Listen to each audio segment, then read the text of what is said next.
Yo, how's it going, everyone? It is that time once again. We are back for the Dokkan early stream here on Thursday, the other day of the week that begins with T. Thursday, the 26th. How's everybody doing today? So yeah, we were talking about on the late stream last night. I was running the versus Goku event with my keys. And then just left it going, like with the auto clicker. But I'm not entirely sure how. I changed my team a couple of times, but there's like somehow like one unit on my team, if it was being run on auto, even though I changed it and I was trying out different builds, there was still some way that my team could die. I don't know who or how.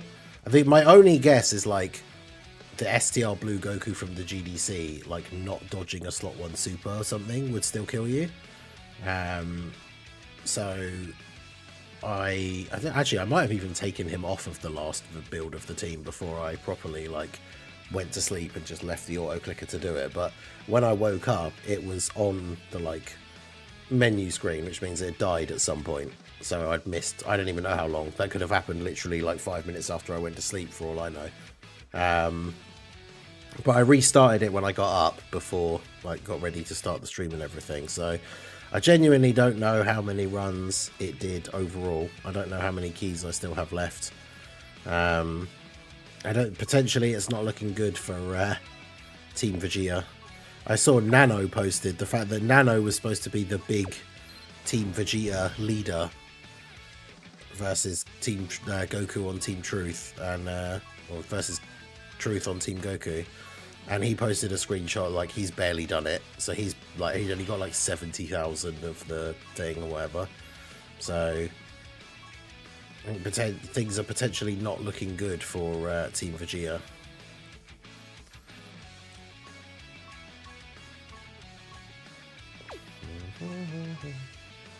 Yeah, how's everybody doing? Which team are you on? Did you use your keys?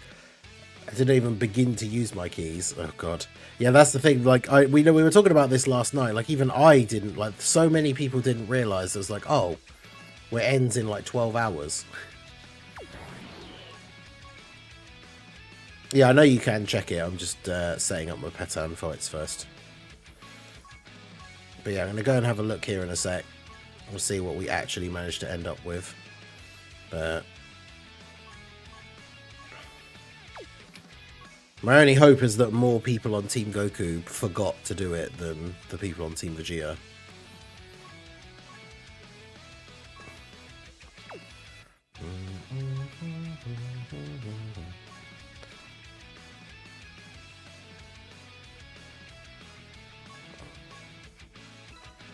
At least I got the daily mission for it done before it went away.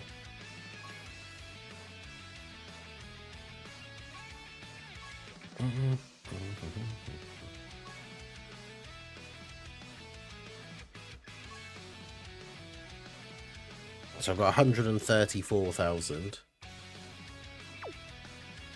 Not as much as I would have liked, but what can you do?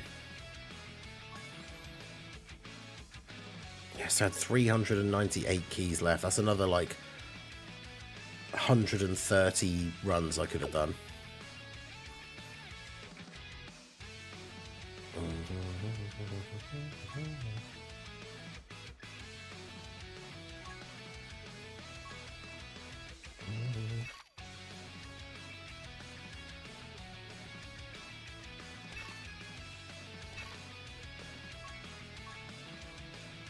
But yeah, I am very annoyed at myself as well. I didn't realise it ended as quickly as it was going to, so I should have got way more runs done.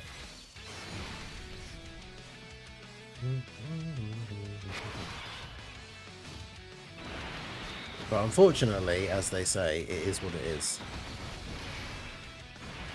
Like I say, hopefully it'll just be a case that more people on Team Goku forgot to do all the runs than people on Team Vegeta, but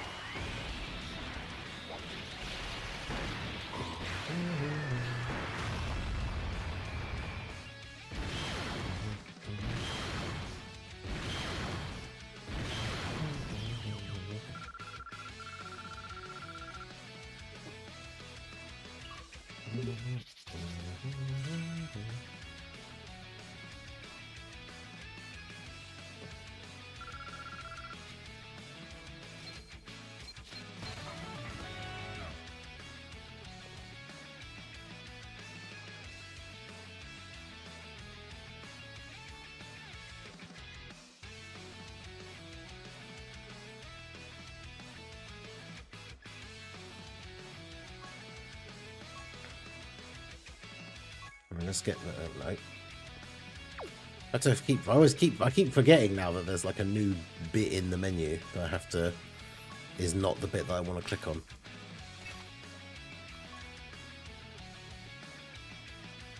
All right, let's do this.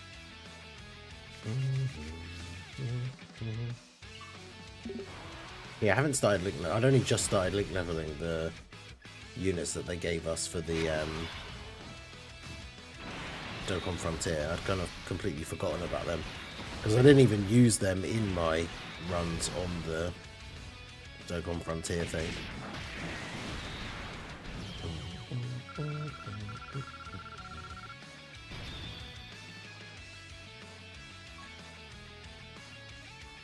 Because I only just got them, so they weren't obviously link leveled or anything. I'm not sure how useful they, for anyone who did use them, you can let us know. I don't know how useful they actually ended up being. I guess the Dende with the heal could have been quite helpful, but he's also just an SR, so the chances of him getting killed are probably relatively high.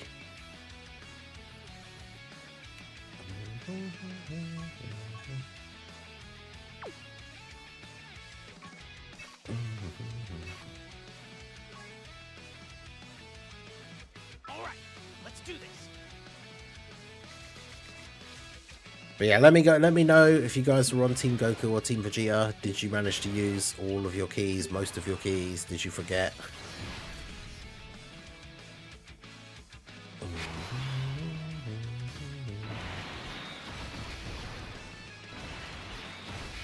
But yeah, I am kind of surprised. Like I said, a lot of people did forget, but I am kind of surprised that the event period was as short as it was, because the results aren't going to be revealed until like the 1st. Which is still another, like, 5 days from now.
All right, let's do this.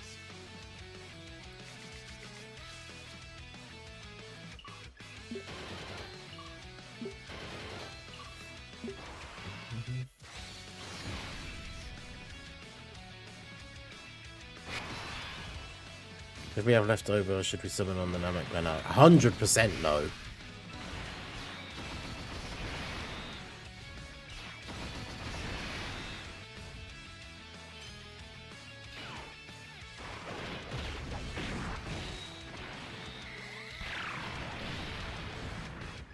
Yeah, 100% do not summon on that bait banner. If you have any stones left over that you wanted to just waste, just summon on the Saiyan Day banner again. But yeah, the Namek banner is an absolute bait. They just put there for people who I think would potentially fall for it, thinking that like you need to summon on that banner to do the new game mode, or to do better in the new game mode, when you absolutely don't have to.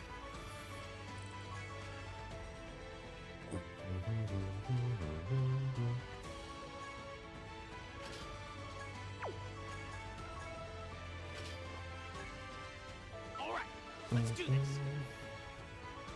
But yeah, that banner is gigabait. Like, do not touch that banner at all. Even with the fact that it has discounted multis, it's still not worth it.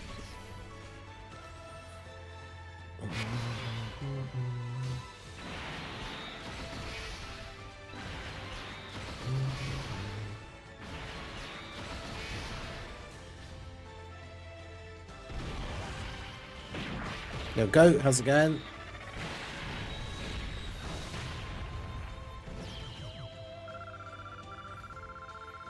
I'll take the banner will come back when part 2 comes.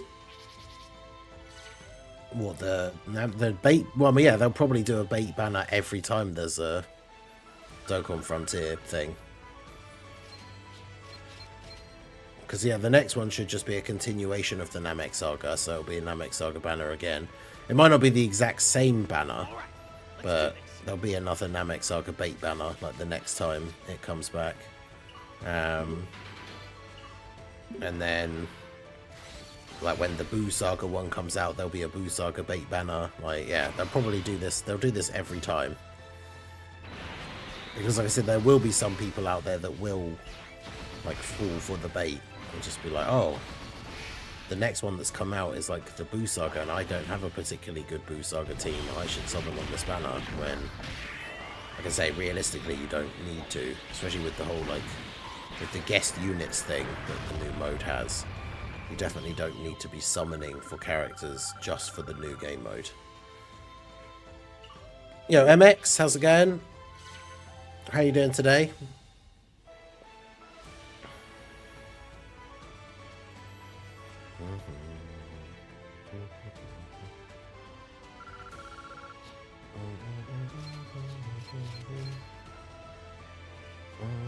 Oh, what's that? A Super AGL, Dodge, and Attack Silver. Ooh, that's pretty good.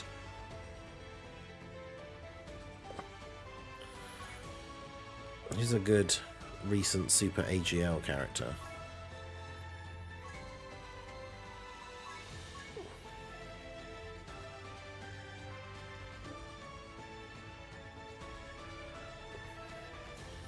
Oh, I use this Goku quite a lot still. I wonder if that would be... he already has 6 dodge and 6 defense because of his unique skill orb thing. When are they going to easy A my boy? Yeah, he has his own orbs.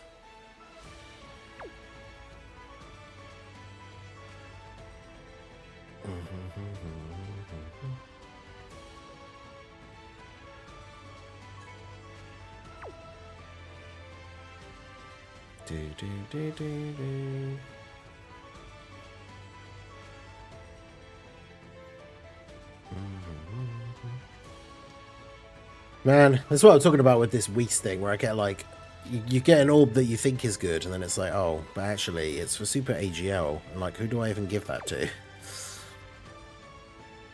I need it to be like Super STR int or physical, considering all of the crazy units that have come out recently.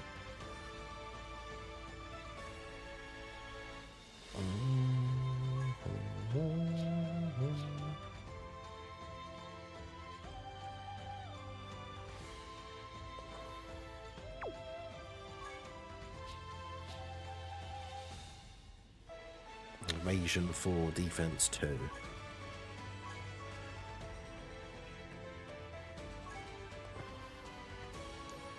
Do I want evasion 7 attack?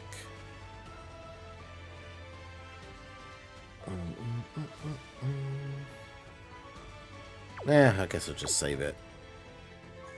That's the only thing, I guess, with them giving unique skill orbs now for the newer characters, is especially ones that give defense. Like, imagine if that was a dodge and defense instead of dodge and attack.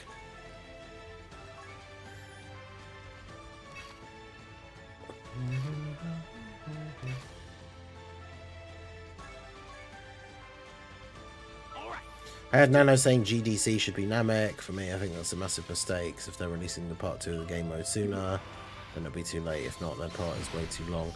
Yeah, like this is the thing we were saying about when it came out.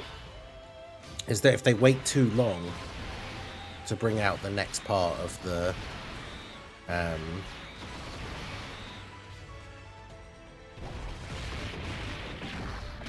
if they wait too long to bring out the next part of the Dokkan Frontier thing, I think a lot of people will, I wouldn't say not care, but it's just like the whole Daima thing coming out later. Like, people will have lost interest a little bit.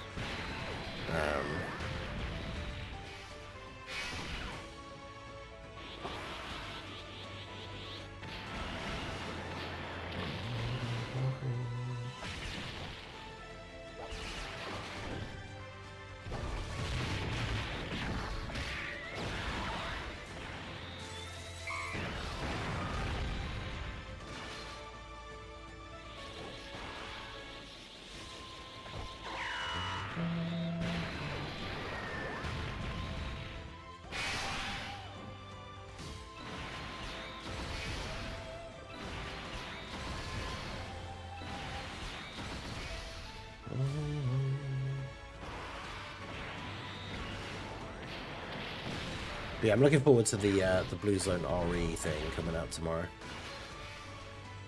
Hopefully it should have a decent level of challenge.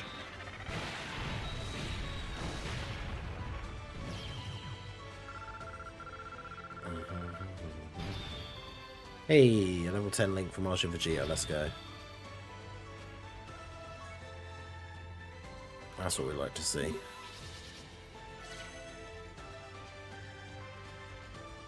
I hate how Dokkan announces content 10 years before it actually drops. I keep forgetting that RE is coming out tomorrow. Yeah. It's annoying when you see it in like the upcoming content thing, because they put that notice on upcoming content like in the news. And the Red Zone RE stage is probably the most interesting thing out of all of that stuff. And then it was like the one thing that didn't come out like the next day and was actually multiple days later. Okay, so these guys have all of their... They only have one link to go to 10. In fact, I think most of the units... he's at 8, of course. What about 16? 16's got 2 at 9.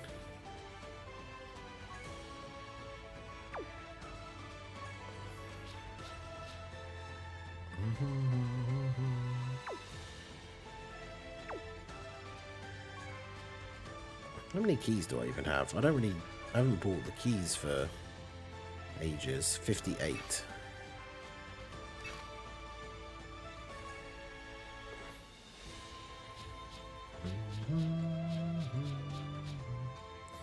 So I can do one run here and get Majin Vegeta and Goku and 16 to full level 10 links at least.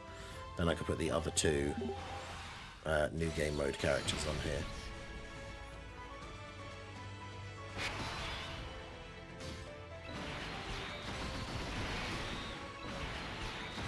I guess my assumption would be the reason that they didn't start with OG Dragon Ball as the first thing is because they know that there's a certain, like, quite a decent sized part of the player base that just doesn't care about DB Saga. And they obviously wanted the new game mode to be hype.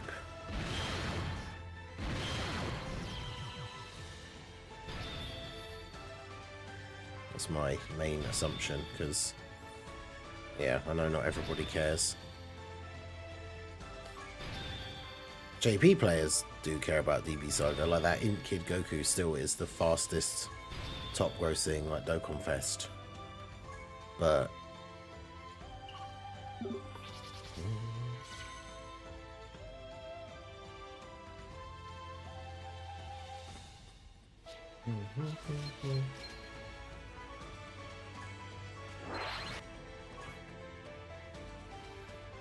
alright, so now this guy's finished. So he can come off the team. 16 is finished, so he can come off the team.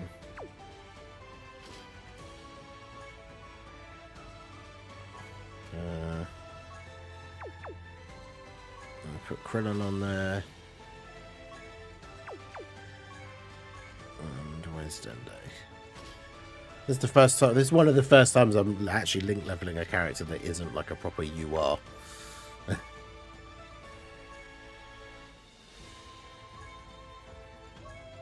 Because I haven't got to that like insane tier level of link leveling where I'm link leveling like SRs and stuff.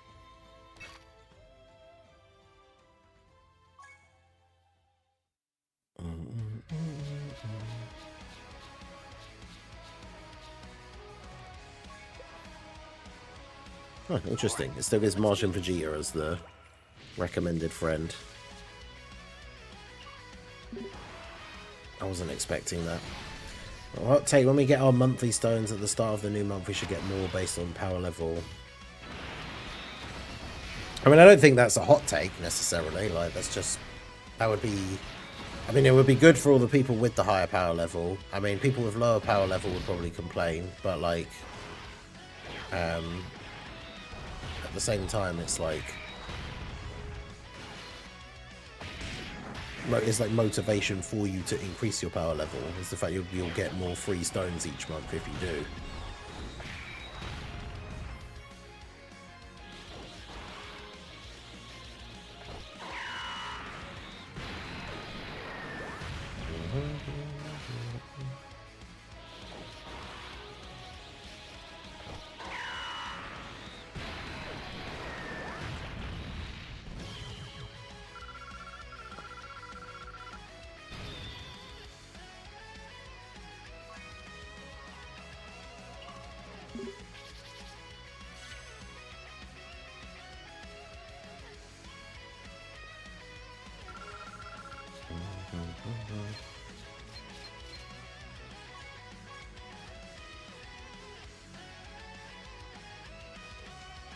We have no precedent for April.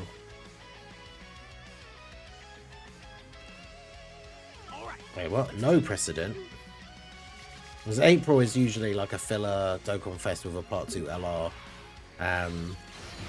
For the most part, over the last few years, the character has been kind of disappointing or like aged very, very quickly.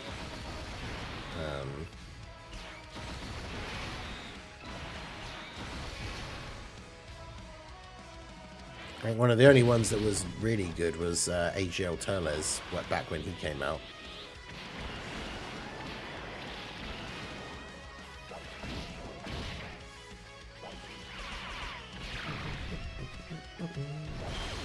Super 17 was technically an April release as well.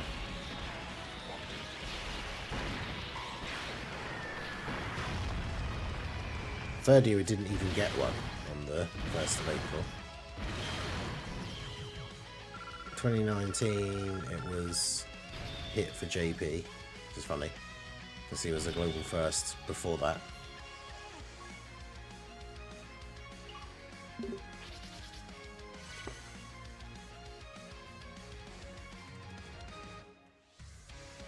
Actually, yeah, I'm looking back. I saw people mentioning Turles, but he's not even on unless he just came out in April for global, and that person was getting confused.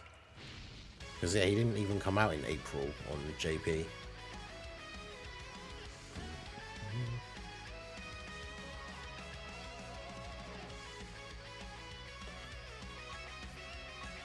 There was physical Turles later, but someone had mentioned the AGL one specifically, so...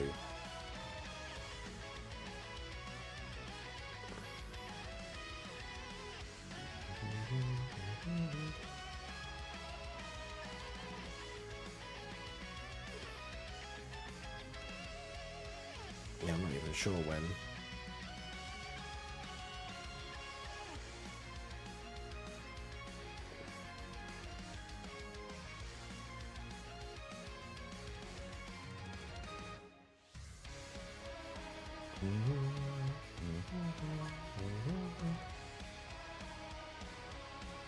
Alright, let's do this.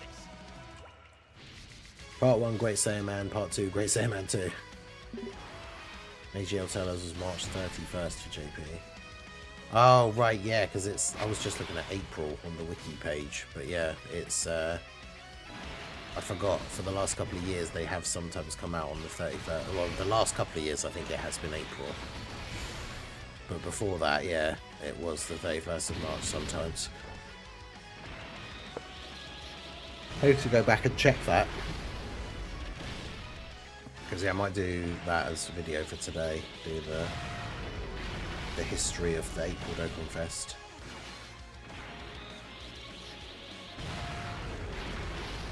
So that was that one. Was there one for the second year? Oh yeah, that was Super 17.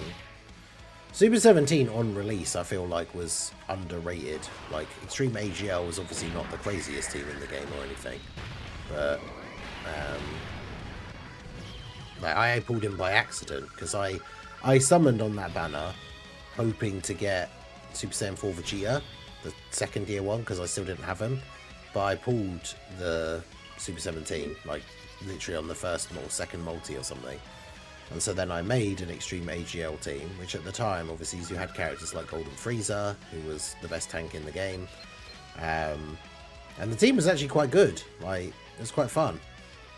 But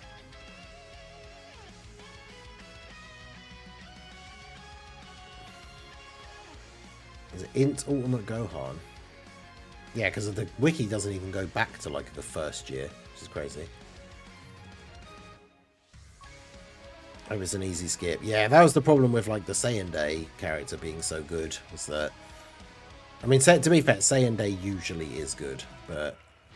Yeah, people hoping for an easy skip for Saiyan Day will have been out of luck, because Goku and Majin Vegeta could be argued as the best unit in the game, but, like...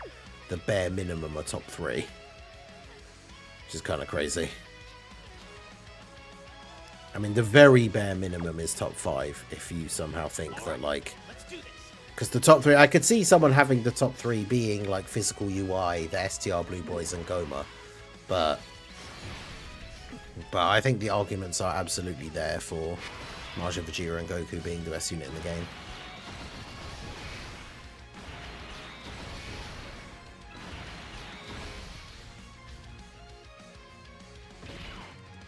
Yeah, in Ultimate Gohan was 2016.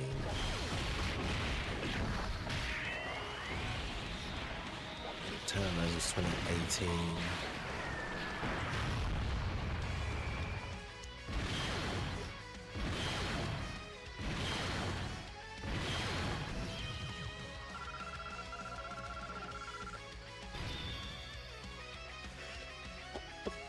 Although it's interesting that 2 years in a row, the April Dokkan Fest for JP was just the unit that had come out on Global for Christmas.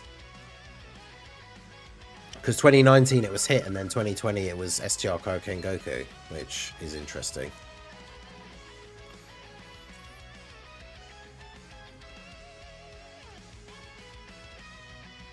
And of course they kept up the trend of having like a better celebration when the unit came out on JP, with like more stuff.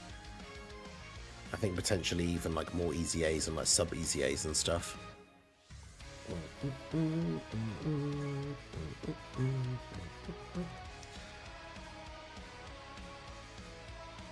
AGL gone for 11 months, Turles. Yeah, I'm so glad I pulled him like straight away.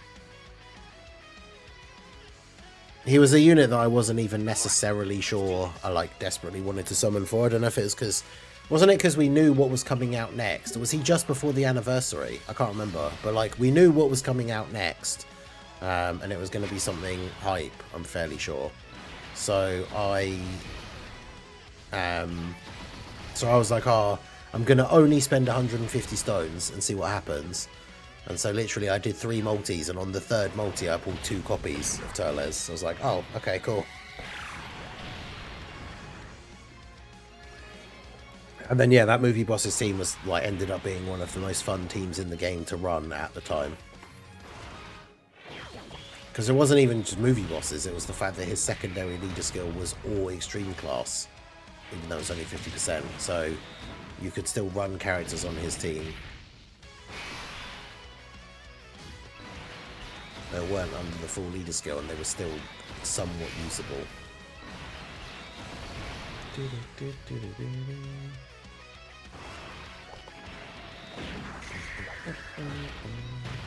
Tank Rock, how's it going? Noob Gamer, they're too restricted to be number one. I feel like they're not really restricted at all. Like, because on the teams that you want to run them on, this is one of the things we talked about on the podcast, is like both sides of the card are either you use that side primarily because they have their full passive unlocked because of the allies you have on the team, or you can just get enough orbs with them that they have their full passive unlocked straight away. So like, personally, I don't really think that they're restricted realistically. Like, they have a restriction in their passive, that is true, but like, it's so easy to get, it's like barely even actually a restriction, is like the way I look at it. Plus, at the same time, I don't think, when we're talking about like the overall performance of a character, I don't think restrictions necessarily matter as to like whether or not we think they're number one. Like, I was very much on the side of the argument that like AGL Super Saiyan 4 Limit Breaker Vegeta was the best TUR in the game on release. But like, you could really only run him on the Heroes team. But on the Heroes team, he was the best TUR, like, in the game. Like, no other TUR in the game at that time was doing what Limit Breaker Super Saiyan 4 Vegeta was doing on turn 1. So, just based on his actual individual performance, he was the best TUR in the game. It's just the fact that people didn't like the fact you had to run him on the Heroes team. But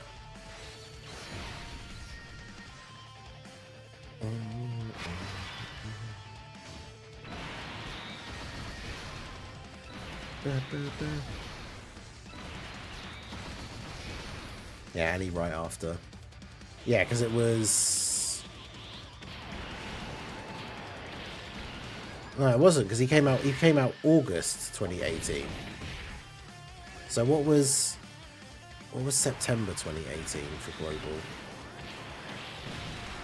I'll have a look. Get the JoJo wiki timeline up here.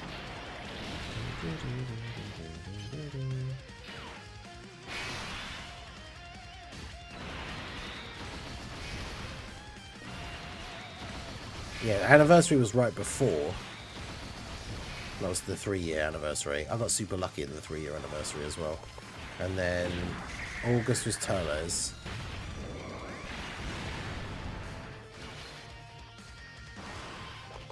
That was the transforming Goku and Frieza.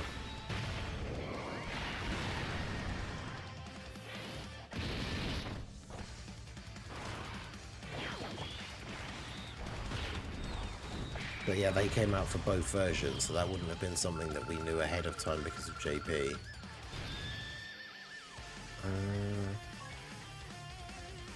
It was like I'm sure there was like a big release that we knew was coming at some point in the future.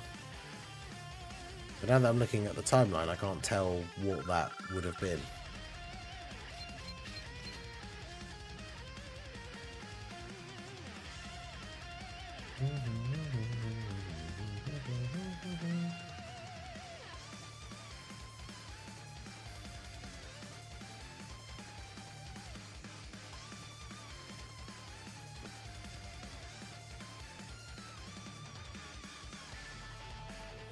Yeah, I think it just depends. I think it depends on the team build and like who you're running and stuff.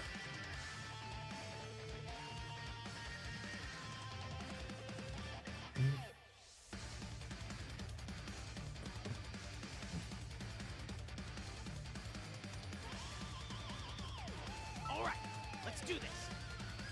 Yeah, I mean, I guess it just depends, like what team setup you're gonna run. Like, I guess it works. I guess it's similar for other units as well. It's like AGL Blue Goku, as good as he is, you're not gonna run him on a team where he doesn't have superclass allies or like a future ally. So like, I guess it's just, you know, if you're running the new Majin Vegeta and Goku, you run them with a Buu Saga character, or if you're running, like, you only really want to use the Vegeta side, you can just run them with extreme characters. You don't need to exchange, you don't need to worry about orbs. I like that, and there's just like there's different ways you can use them depending on the different team setups. Like I say, like, it is a restriction, but I feel like it's a restriction that's not super hard to work around.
Yeah, I haven't done a huge amount of testing out of them on other teams. I have used them on the Super Saiyan 4's team. Because obviously they have the, because they're on Power Beyond Super Saiyan. Hell yeah, ranked up 1184. Man, I swear, like, I don't really rank up all that much until Saiyan Day. I keep saying, every time recently, I keep saying Saiyan Day instead of Dokkan Day. When Dokkan Day rolls around, that's when I seem to get the most, like, rank ups, which makes sense, because obviously that event that is only available on Dokkan Day has the crazy link level rate. So, obviously it makes it a lot easier to actually rank up on that day, but...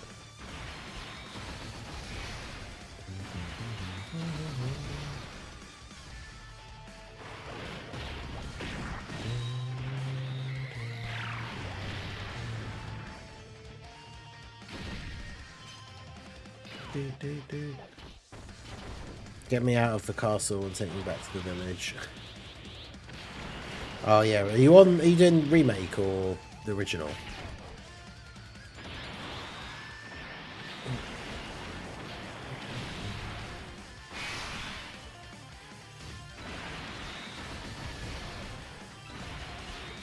You never get that Shenron summoning animation. I got it one time. I can't remember if it's in a video, because I think I got it when I was summoning for STR Janemba, which I think is one of my earliest summoning videos.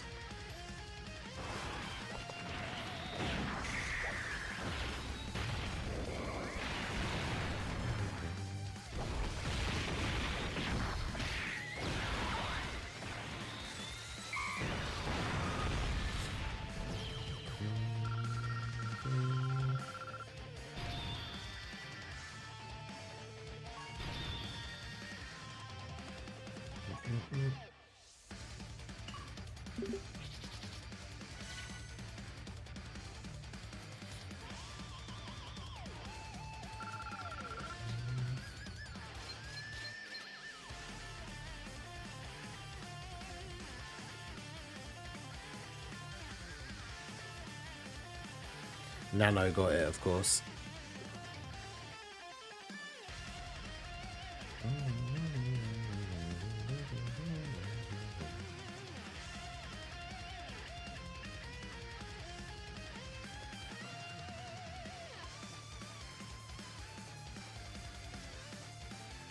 Never picked, but wish it was Majin Vegeta alone. I mean, I guess the thing is they could have made the kit slightly different, like, but I think it being a reversible exchange character is just better. Like, unfortunately, as much as I love Vegeta, like, Vegeta's family is never going to be like a top team or anything. Corroded Body and Mind is never going to be a top tier. I mean, at least he would still be on Power Beyond Super Saiyan, but I feel like it being an exchange unit is better for the card in general, but...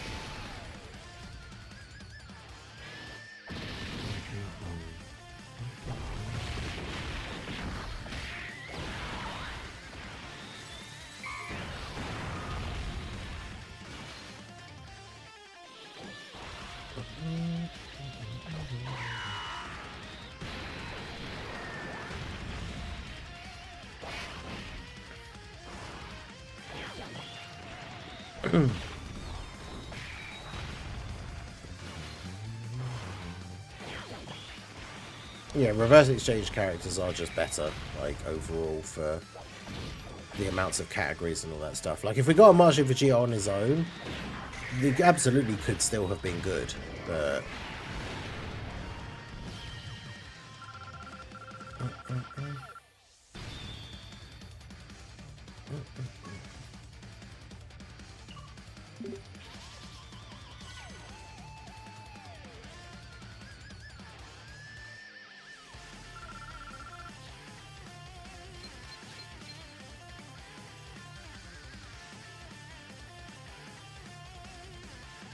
Yeah, exactly, and missions as well. Like, the fact you can basically do, like, if there's an event that has a mission that's, like, use Vegeta family characters, you could use all of the Goku and Vegeta reverse exchange characters, and then still get the mission done, even though so many of those characters just start out as Goku.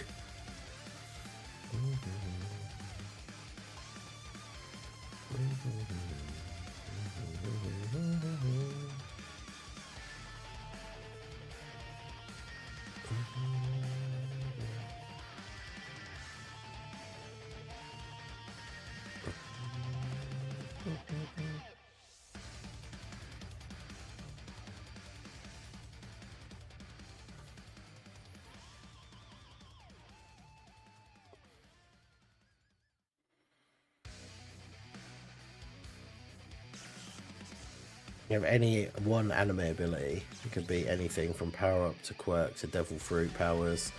Anything from any anime. What would it be?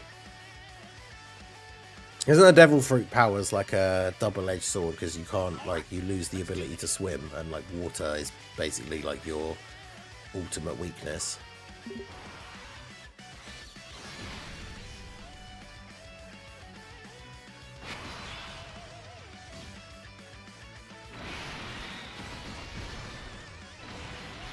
But yeah, Escanor ability. So you get super powerful when the sun is up to the point where it's like, is it like proper like high noon or something? You're like ultimate power, but then as soon as the sun is gone, then you're weak.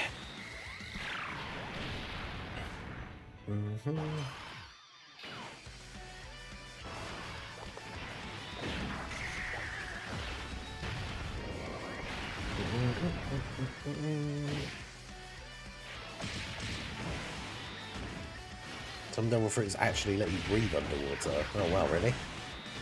Yeah, I don't know a huge amount about it. I've only seen the live action Netflix series, and I've only seen season 1.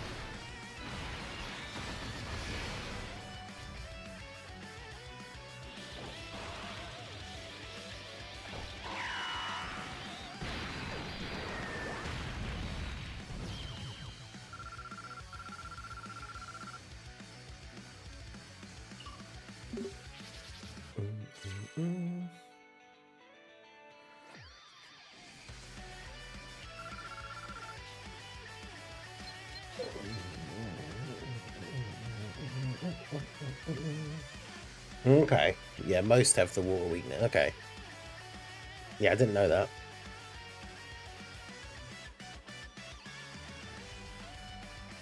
Laws. I mean, I have no idea who that is. Giorno stand. Yeah, I like how Giorno's stand ability is so like vague. To like sort of vague, I guess, but his stand ability is so vague that it kind of translates into he can do basically anything.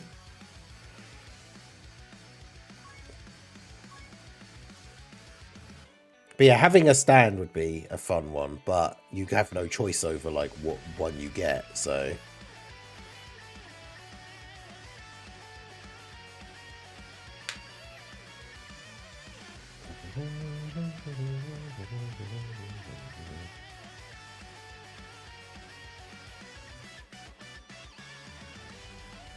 yeah, Eve's power from Invincible, that literally is OP.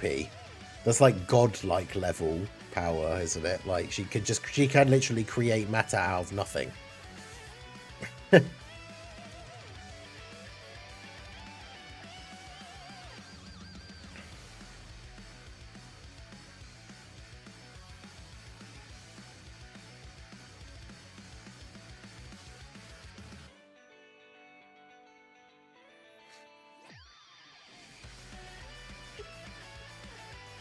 I can't remember what one that is. Was that the? Is that the one from the game? The like upgraded Dio one? I can't remember.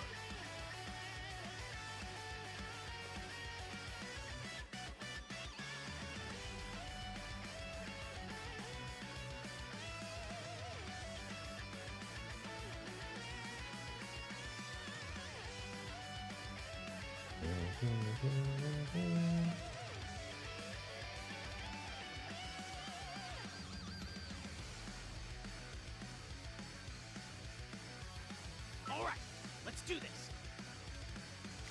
Yo, Forbidden Soul, how's it going?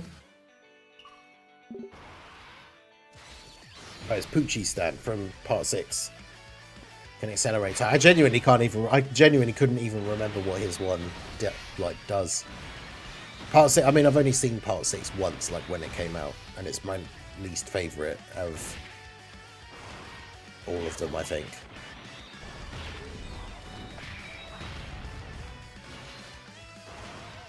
Like, it's got some cool stuff in it, but I really don't like the end. I don't like the whole universe reset thing. And the fact that the end is, like, primarily driven by, I don't remember what his name is now. Is it Emporio? Like, the main characters basically all lose, and only he's left, and then somehow triggers the whatever it is. I can't even remember now how the end plays out.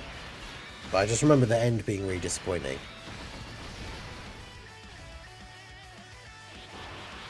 Especially if you compare, like, I mean, I know it's like the one people probably like the most, but like, compare the end to Part 6 to like the end to Part 3 and how epic the Jotaro versus Dio like finale is. And yeah, the ending to 6 is just super disappointing. Plus that was because I think we've talked about this on stream before, like years ago even. I don't even remember the last time we talked about it. But like, one of the things I really liked about JoJo across the different series was the fact that they're all linked. So like the characters are all like the descendants of characters from the previous seasons and stuff. And so then doing the thing at the end of the 6th series where it's like the universe has been like remade or like reset. So then once you go into Part 7, they're not the same characters anymore. It's like a whole new do-over. And they're still based on the previous characters. So obviously, like, Part 7 has just started, so the main character is still a JoJo. Like, the main character is Johnny Joestar. And then instead of having, like, Caesar, you've got Gyro Zeppeli. And the guy, is it Diego Brando, who gets called Dio for short? So you've still got, like, they're still, like, reimaginings of the same characters, but they're not the same characters. Like, they're not the descendants of like Jonathan and Joseph and like and you know, like Diego isn't some sort of descendant of Dio. They're just like reset. Other series I don't mind when they do that, where it's like, you know, you get like a second season and it's like, this is an alternate universe, so this character is kind of the equivalent of this character from the first universe and stuff like that. That's cool and can be done well. But I just don't like the fact that, like I say, I liked the fact JoJo had those like generational links, and then they decided to just reset it, like going into the next one.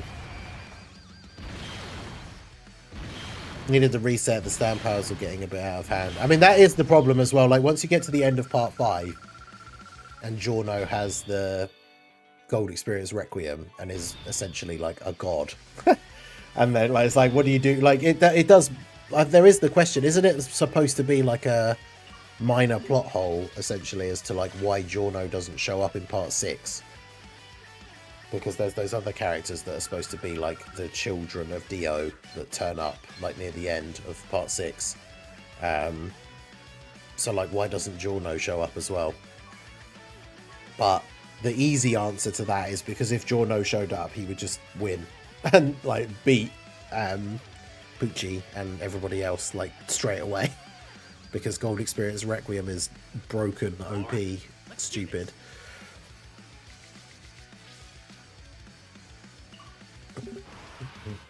Ending of Part 1 was amazing, especially when Jonathan died. That was a shock. Yeah, a lot of people just wouldn't have expected that.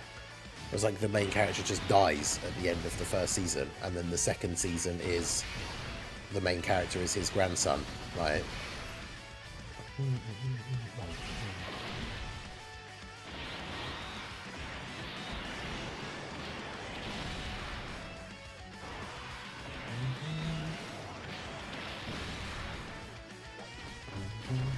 But yeah, I watched the first episode of Steel Ball Run, and it was cool.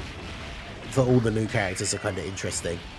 So, but yeah, I don't really know anything about. I don't really know anything about it because I am anime only when it comes to JoJo fandom. I've never looked into reading the manga for the other parts.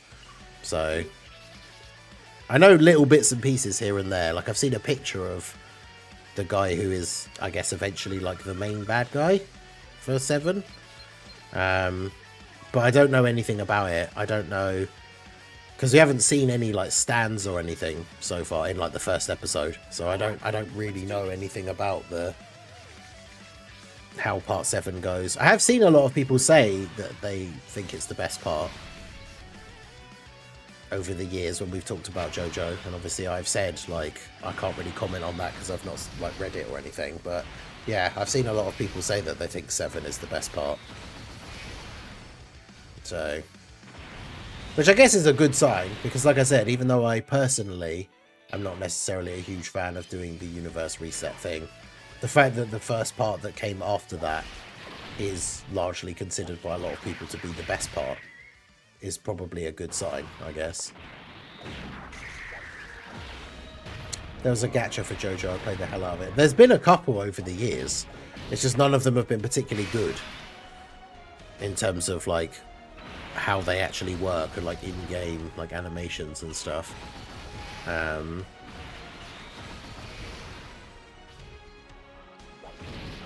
I'd rather have Guldo's power over Captain Ginyu. Yeah, Ginyu's power, especially if you're thinking about having a character's powers, but just like in the real world, and I'm assuming like nobody else has powers or anything like that. Like Ginyu's power seems kind of pointless. Like, what would you actually use it for?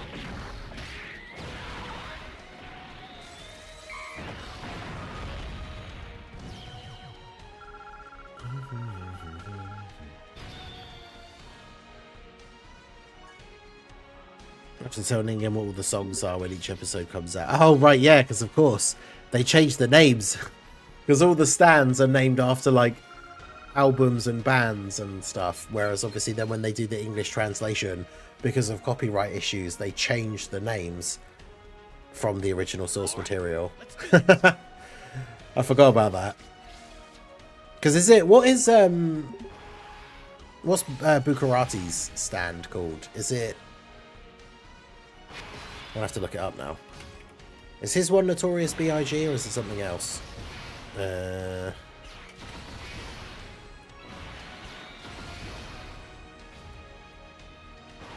stand.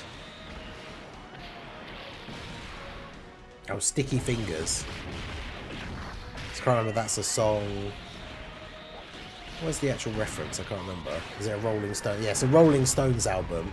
So yeah, Sticky Fingers, and then in the English translation they call it Zipper Man. Yeah, some of the translations are incredibly bad. Yeah, Notorious B.I.G. is the undead one that comes after them on the plane, isn't it? It's like the only stand that works after the user has been killed, because that's how it gets triggered. Is they kill the guy at the airport, don't they? And then the stand attacks the plane.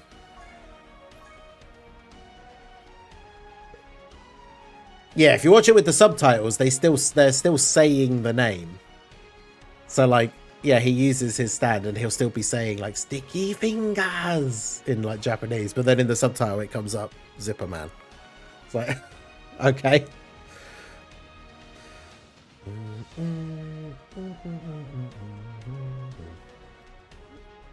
Yeah, I did think that was kind of fun, because it's like all the first stands in part 3 are all named after like the like zodiac things,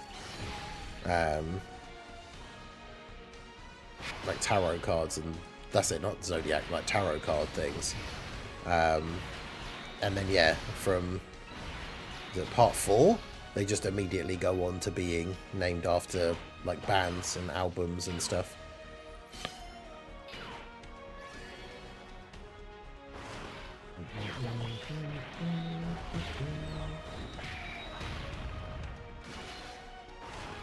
I wonder if that Goku will keep this like a super attack as his 12 key super when he becomes an LR. Because the animations aren't anything crazy, but they're pretty good. Like, detailed enough for random animation. Yeah, I played a little bit of that All-Star Battle thing when it went onto Game Pass on Xbox, so it was free. But I'm not a huge fan of like fighting games, like just 2D fighting games in general. I played it a little bit, but I wasn't like particularly good at it or anything.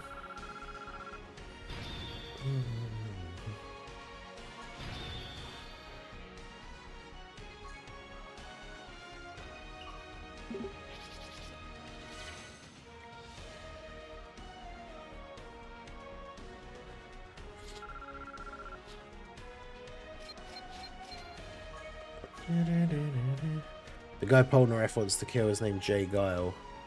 Oh wait, yeah, no, some of the characters are yeah, some of the characters in part 3 are named after music stuff, but I think the stands are just named after the stands are named after the tarot card things. Because isn't the old lady crone that is Jay Giles' mum, I think she's called Enyaba in like the dub version, but originally, I'm pretty sure her name originally is just Enya, who obviously is a musician.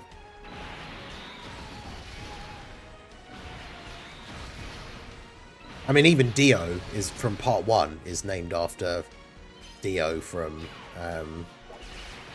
what was it? Oh well, he's from a band also called Dio, but I can't remember what his original band that he was from.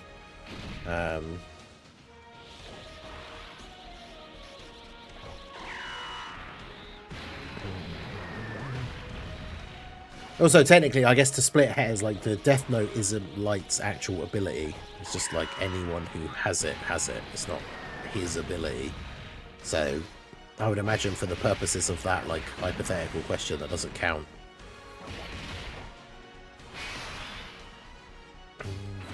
Also, I feel like what would be the point of having that in the real world? I mean, obviously, with no insane super detectives like L existing in the real world, you'd probably never get caught. But, like, what would you even really use it for?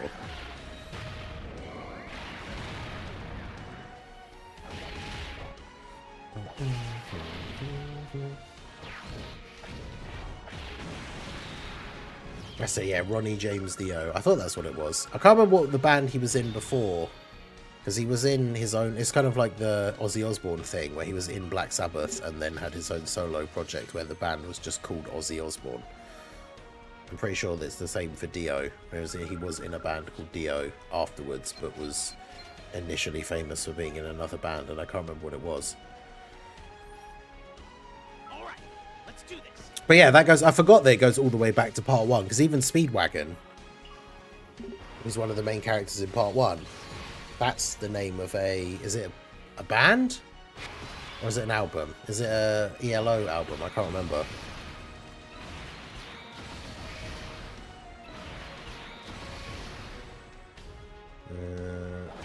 Speedwagon.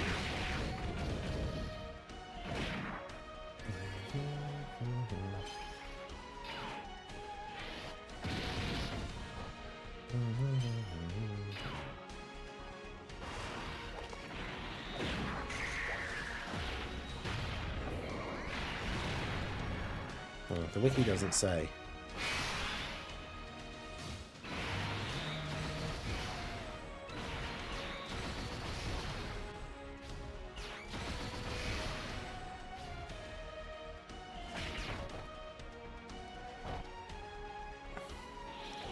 What after a Beatles song?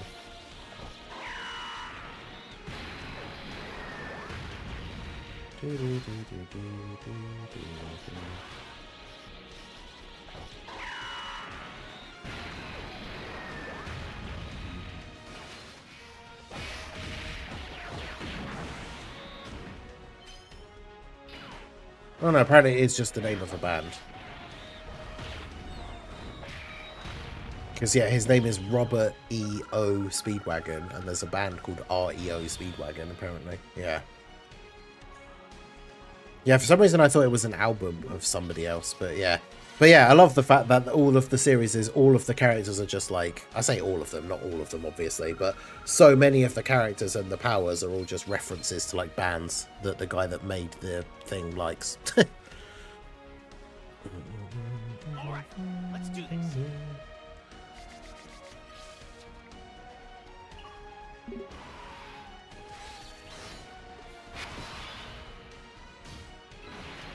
But yeah, like I said, I don't know anything about part 7 really yet, so Zeppeli is because of Led Zeppelin. Okay, that makes sense. I hadn't even really thought of that. I just thought it was a funky sounding last name. Pui Pui worth going for. I would say if you have summoned on the banner and you've already pulled Majin Vegeta and Goku, I wouldn't summon on the banner more just to get Pui Pui. Like, he is good, but I wouldn't summon just to get him.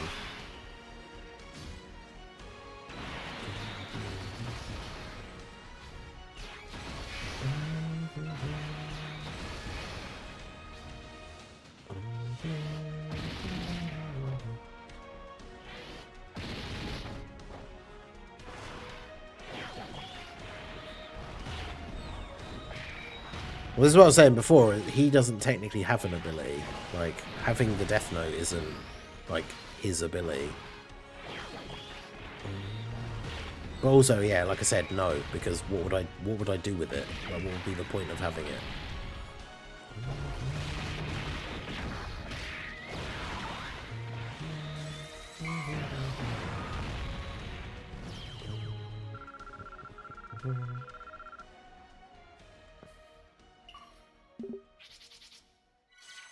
Pui Pui is a festival killer. I mean, the one run that I tried to do, Pui Pui wasn't even useful in the festival because he never got to attack. Because I don't think he's good enough to keep on main rotation. Like, you wouldn't keep him on main rotation. And then he doesn't stack enough because he barely ever gets to do anything.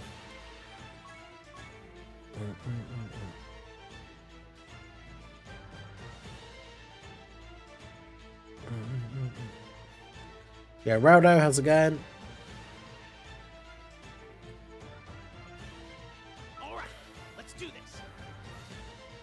Fair enough, start saving then. Yeah, because Golden Week is, well, the April Dokkan Fest is going to be out in like, it's actually, thinking about it, it's going to be less than a week. The next Dokkan Fest is going to be out.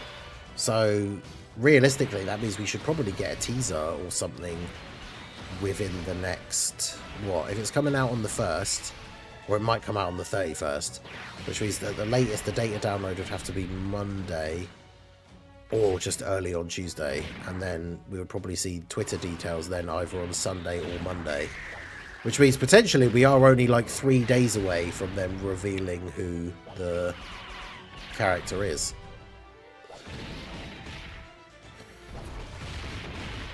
That's exciting. Yeah, literally in like 2 or 3 days we could get them post the first like teaser or something. That'd be interesting. Learn us how to write with a pen or pencil, so it's the youth of today.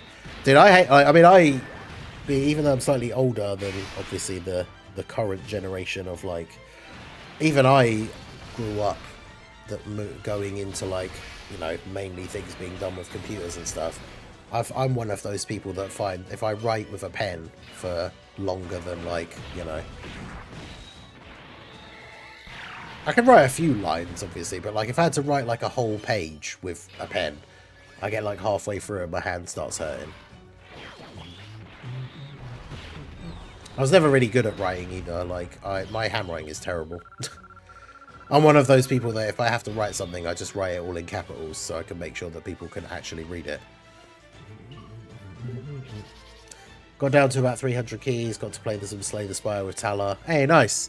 Yeah, I set mine to auto, and then I think it just died randomly at some point while I was asleep. So when I woke up, I still had like, what was it we looked at earlier? I have like 330 something keys. I'm unfortunately seeing a lot of screenshots of people on Team Vegeta have been fumbling. Like even Nano, who was supposed to be the big community spokesman for Team Vegeta, but has barely farmed any. He's only got like 70,000 Kiri. So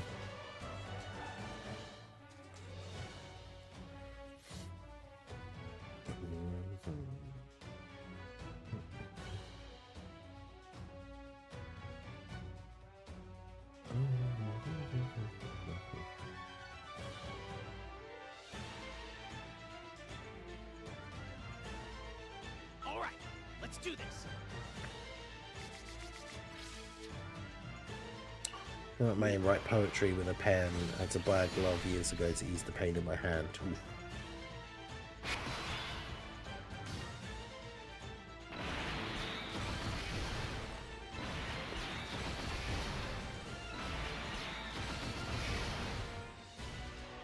That sounds interesting though, because it's just like trying to think exactly how that was. It like I mean like a compression bandage, but like as a glove. One thing I find now that I'm playing PC games a lot more, and obviously using the keyboard, so where you have your hands on the keys, well, you've got this hand on the keyboard for like WASD, and then your thumb is usually for like spacebar or whatever. I find like this part of my thumb starts to get sore after a lot, like if I'm doing a particularly long session of playing a game on the PC. 230k Kiri used all of my keys. What team were you on, Bringer? I think it's not looking good for Team... If Bringer says Team Goku, then it's not looking good for Team Vegeta.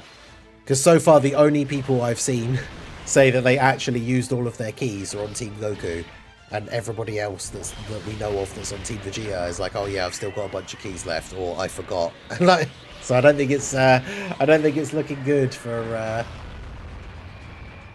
I don't think it's looking good for Team Vegeta.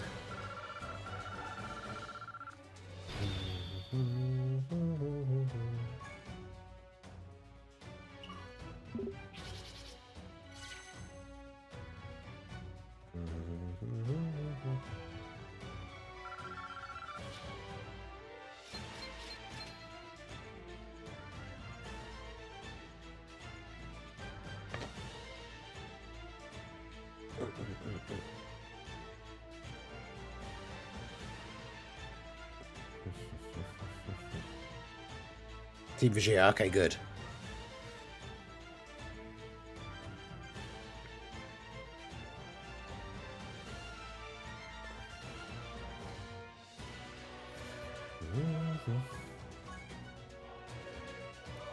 Bringer ending up being Team Vegeta's strongest soldier. That's crazy.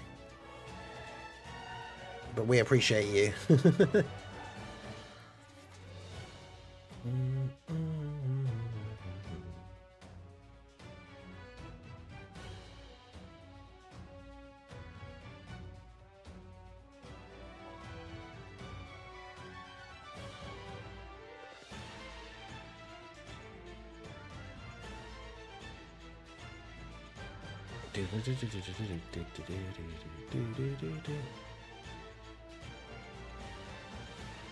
I think the midway point tweet took the wind out of some people's sails. I'm Team Goku and I had like 1,000 keys left. I didn't know the event was ending so soon.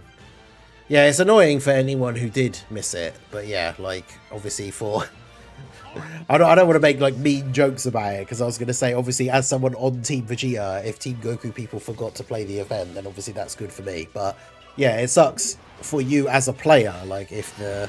Because I didn't realise it ended so quickly. That's why I even have any keys left at all. Because if I'd realised it was ending as soon as it was, then yeah, I would have done the auto clicker thing and set it up like and actually had it go much earlier. But I forgot.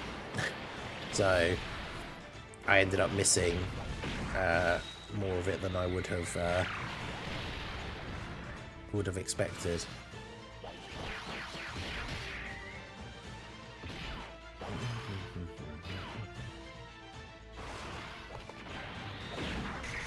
Leonardo really out here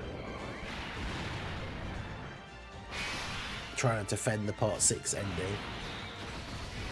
After we were just talking about it, that's crazy.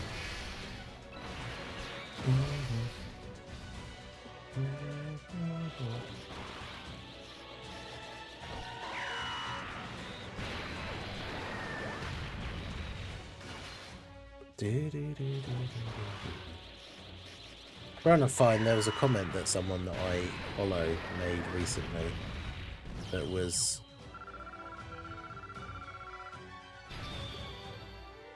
about why the ending for part 6 is really disappointing.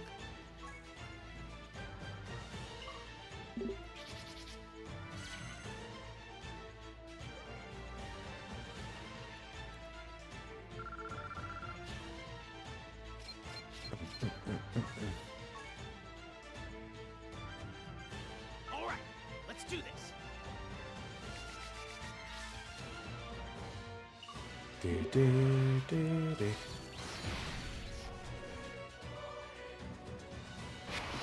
Some of my keys are never used. No, wait, were you Team Vegeta as well? No! So many Team Vegeta people forgetting. Truth made a whole video calling out Toon for dying in the event. I died in the event because I assumed it was going to be super easy.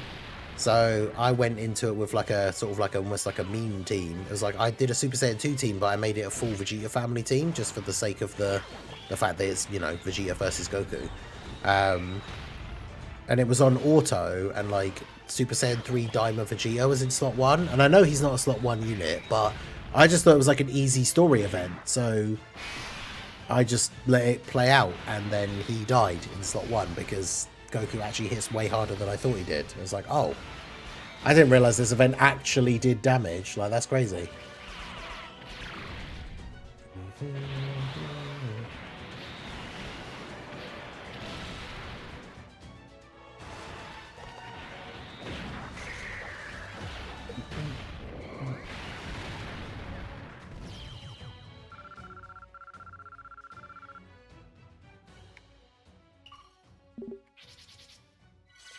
Yeah, Minato defending the part 6 ending is crazy.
Does Majin Vegeta need dupes? I don't necessarily say he needs dupes. I think he is very, very strong. I mean, 55% Majin Vegeta. If you get his EX Super, he does over 100 million attack stat, which is pretty good. Got Tech Tapion. Oof. Played All-Star Battle. I've already seen the censored name for the... No, I don't think I saw any of the, like, Part 7 characters. Or at least I purposely didn't use any of them. No. Oh yeah, absolutely people from both teams will have been dying. Like...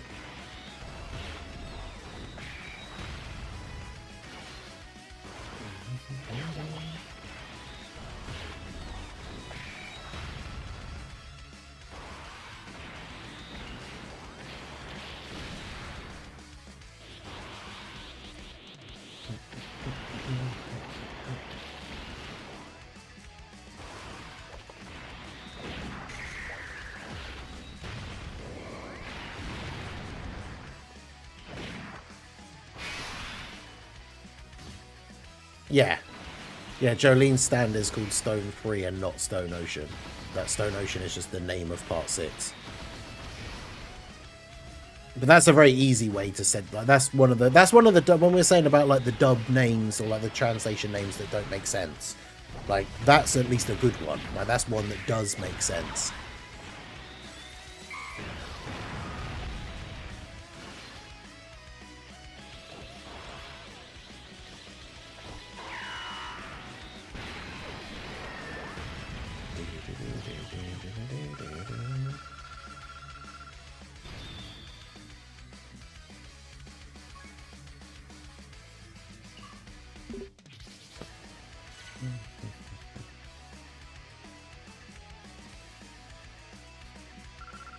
I like that you put a number on it that's a skill issue, but it's only slightly higher than your one. So you died 6 or 7 times and that's fine, but if people died 10 times, that's a skill issue. That's quite funny. Because anyone who didn't die could quite easily say, or someone who died once or twice could say, if you die 4 or more times, that's a skill issue. So I think that's kind of funny. At the end of the day, it just comes down to, if you were playing it manually, it would take way longer and you could probably quite easily never die. But because I was trying to do it quickly, letting it play on auto, and unfortunately that means that the game would make some stupid mistakes at times. Because like I said, I'm not even sure what the exact condition would be to actually have lost a run. I'm assuming it's like blue Goku in slot 1 and then he doesn't dodge a super. Is my only assumption of like how some of the runs would have been lost, but I'm not even sure 100%. Like,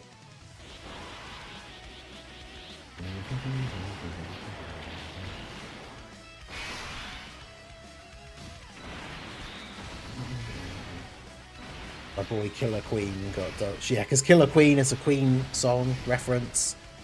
What's he called in? Was it like Deadly Queen or something?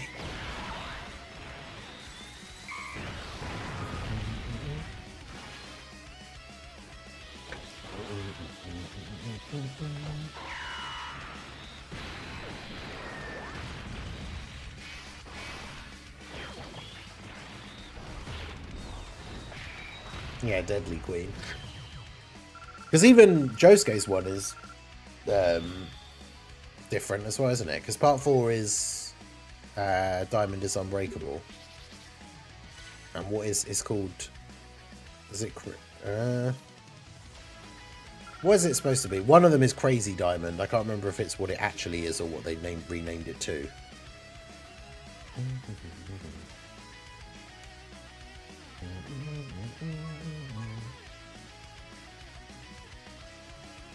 Crazy Diamond, yeah.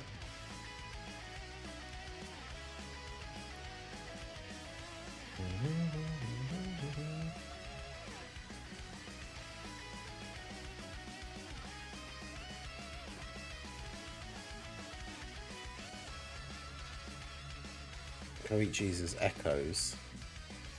Yeah, what's it called in the actual thing? I can't remember.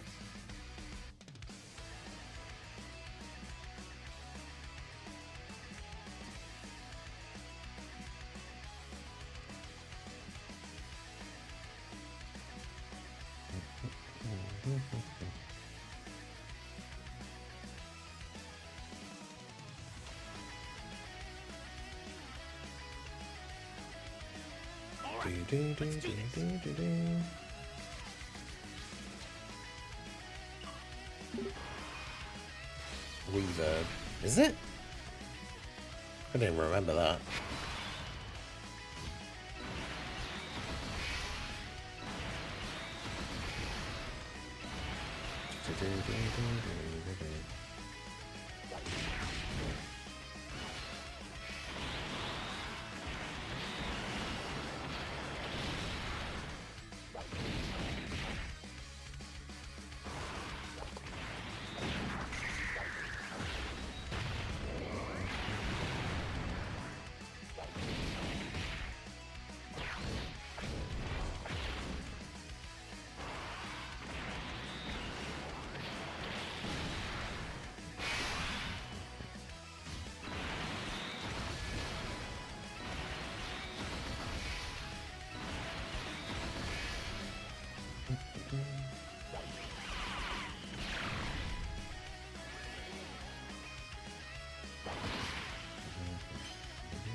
Yeah, the Rancher's one, because it's like a little plane.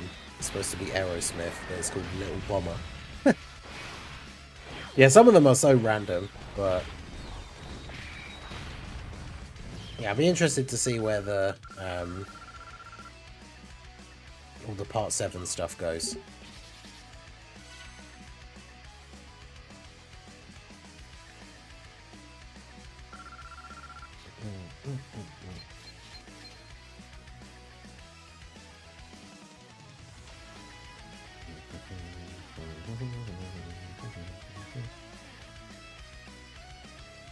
Biscuit is so bad it's bad. Part 7 villains is so bad it's good.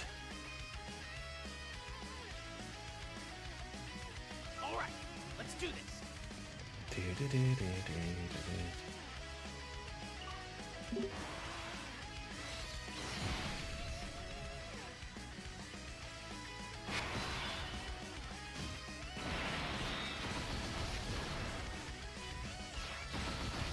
Have you seen that? Yeah, we actually did see the Harry Potter trailer thing last night.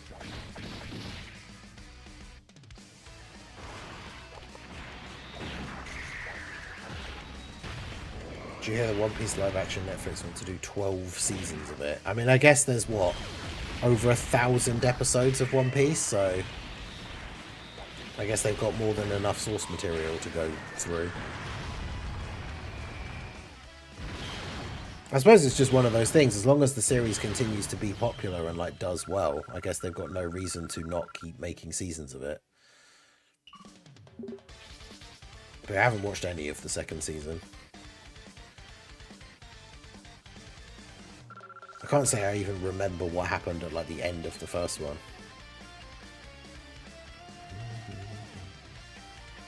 Limp Bizkit was Flaccid Pancake. Wow, that's amazing. Who makes these decisions for these, like, translation names?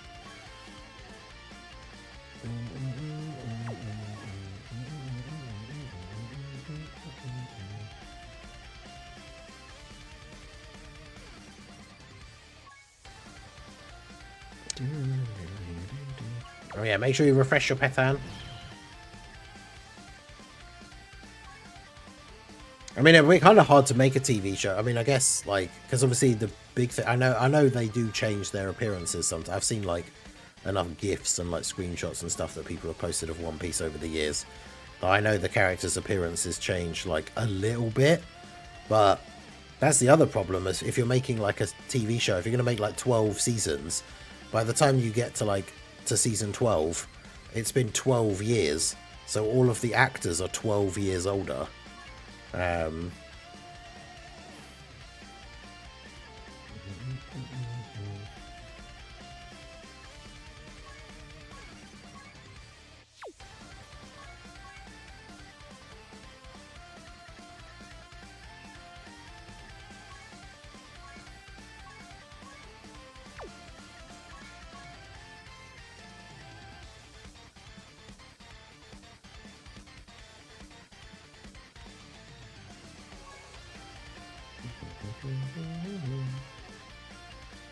It's been 3 years or so. Is that it?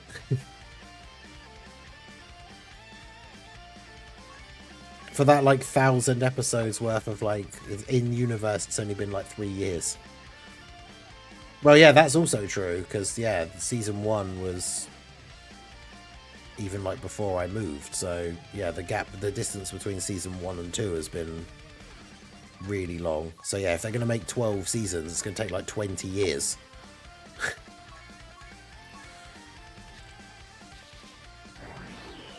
Yeah, when you use your Petan stickers, you're like using them up. So then you have to like win fights to get more. Or you get some when you log in for the first time each day, when you log into Petan. And then you just have to go and like win fights with the stickers to get more stickers.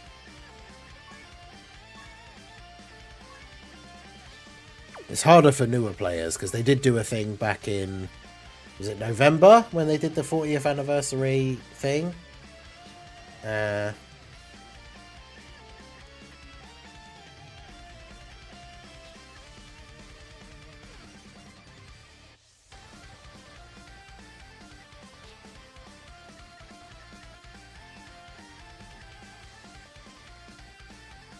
they did the 40th anniversary manga units, and they did a special Petan where all of the stickers were the like LR, like the rainbow ones, and so you could just farm like an almost infinite amount of them.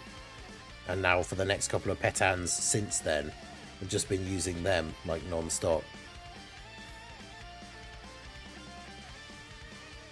The only problem is that now I'm getting to the point where I am actually running out of them. So it's becoming a little bit harder.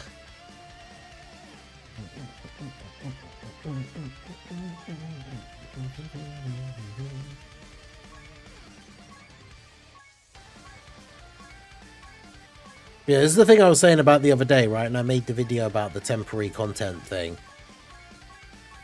It just feels like there's nothing to do in the game now.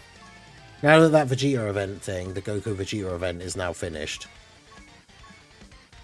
It's like if I want to jump into an event and try out like a different build for the Majin Vegeta team, like what stage am I even doing? I think we did this one we did the other day with the Majin Vegeta team. Yeah, so that was fine.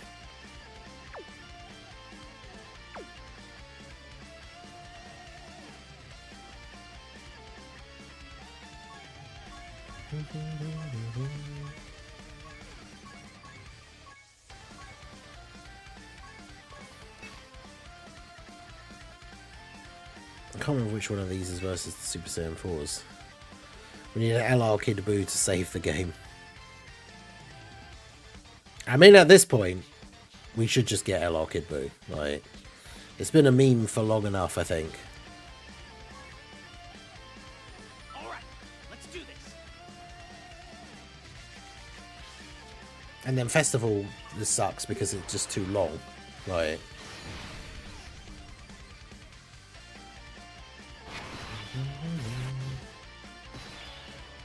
Even though it is quicker now with some of the new units and stuff, it's still too long.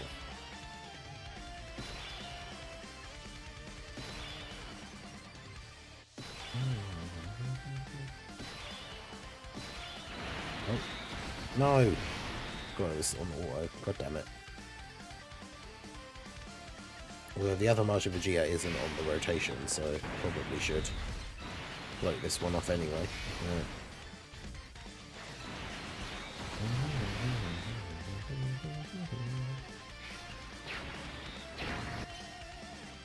Yeah, the meme of Ichigo and the Soul Society. Save Dokkan LR Kid Buu. I mean, Super Saiyan 3 Goku did actually dodge the attacks in slot 1, so there was that.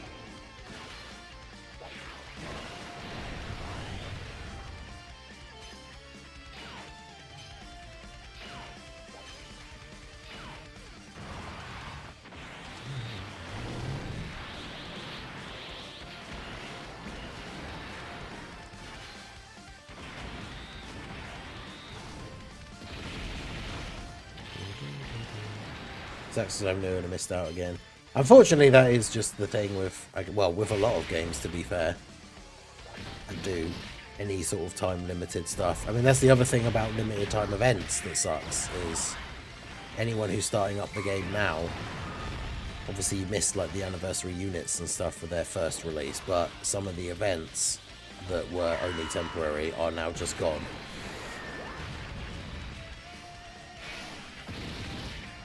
I just don't like... I get... Well, I guess we have to see how it pans out over time.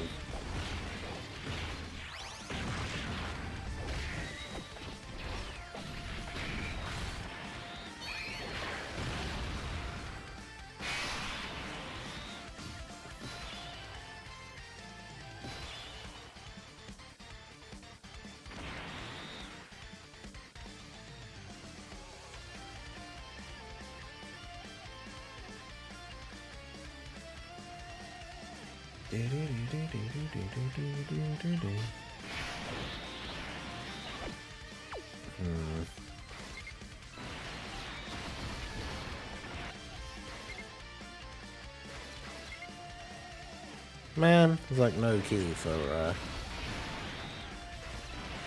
the Buu duo, so no.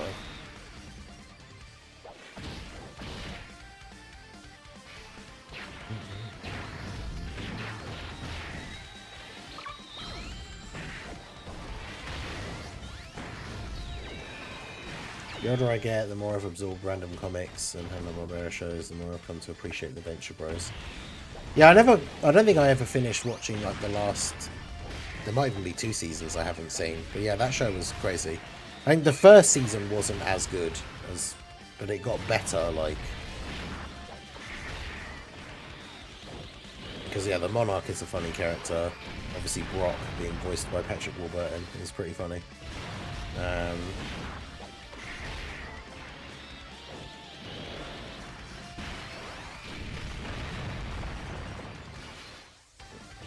Yeah, there's I think a bunch of it that I haven't seen. Did they do? I might be thinking of something else now. Did they do a movie?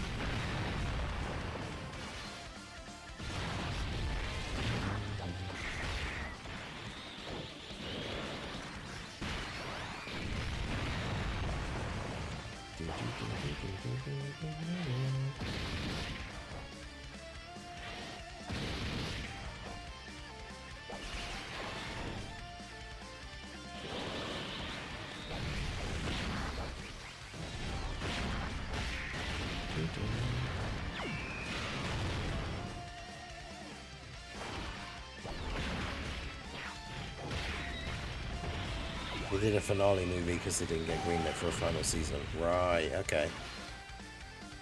Am I losing it, or is the Kiri exchange for Team Vegeta missing? It's missing if you bought everything. Because it's missing for me, but yeah, it's not. If you've already bought everything, it just goes away because there's nothing there to buy.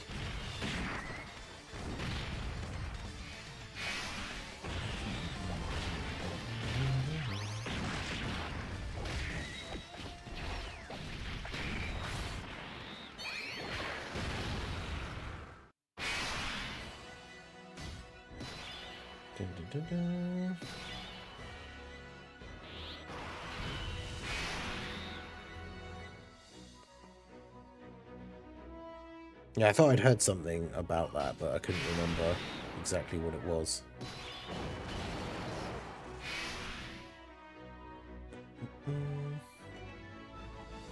Yeah, when you buy everything in the shop, it disappears. Yeah, that's what I thought.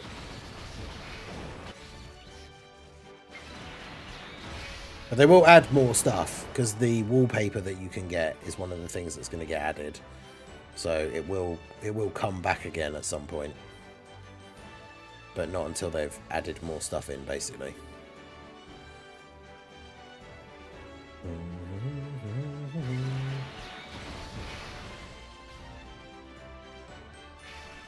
Because, yeah, both teams... That's the thing they confirmed in that last update thing, is both teams will be able to get the wallpaper for your team.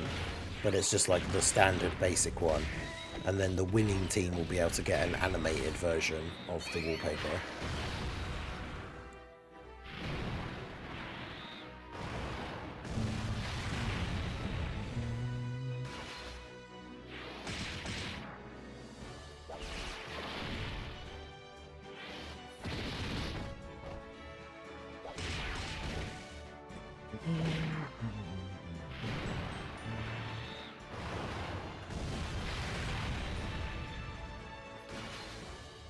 But yeah, as we've said in this stream, we've seen way too many comments now of people that were on Team Vegeta having forgotten to do the event or like forgotten to use all their keys. I mean, I'm sure there'll be a bunch of Team Goku players that did that as well, but it does not fill me with confidence for our ability to win.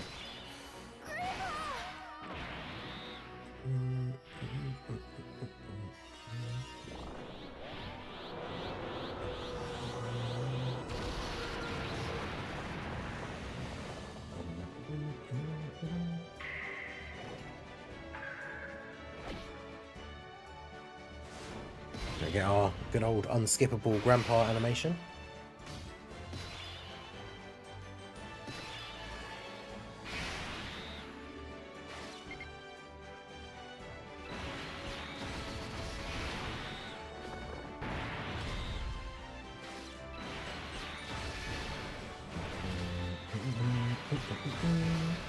New Vegeta unit helped me beat the final mission I needed for Festival Battles. Nice. Yeah, he's very, very good.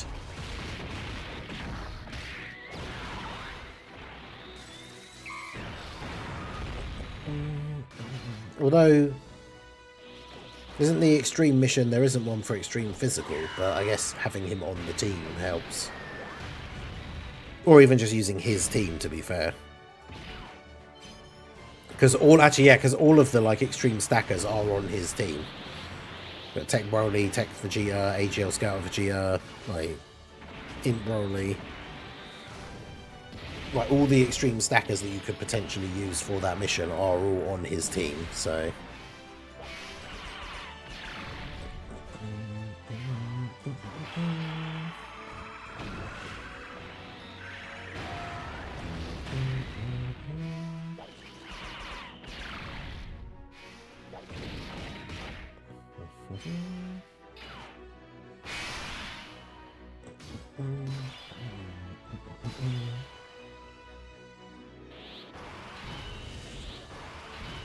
Oh wow. Someone got tagged, huh?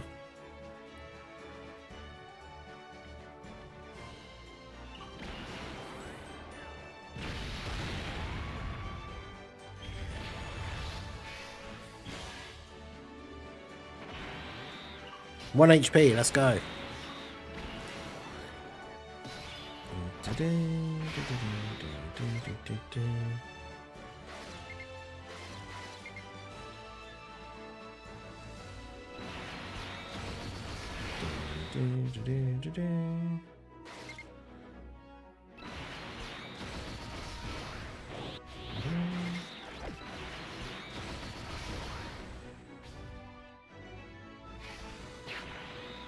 No, well, they got 9 orbs, so they got 99% damage reduction here. So, you're not going to take damage from this.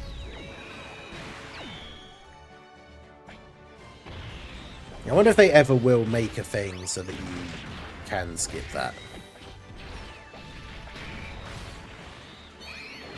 I feel like if they were going to, they probably would have by now, but would be nice. Could actually skip that one day.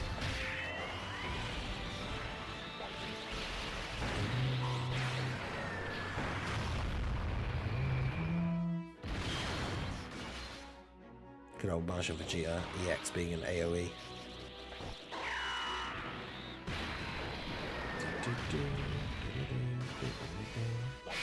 Goku is the grandest of pars, true.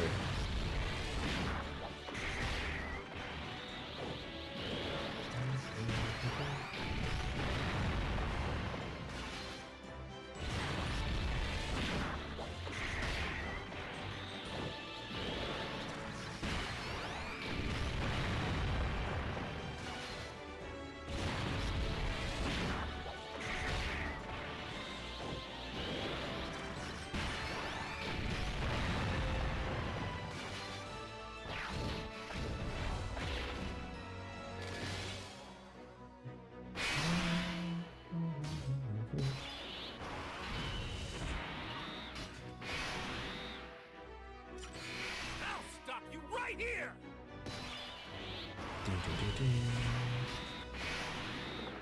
Back to skill Goku. Missed opportunities to have an versus Vegeta, not mirror AGL Super Saiyan for Goku, and have an unskippable Blutz Waves animation. Yeah. That would actually be hilarious. Stay back, weakling.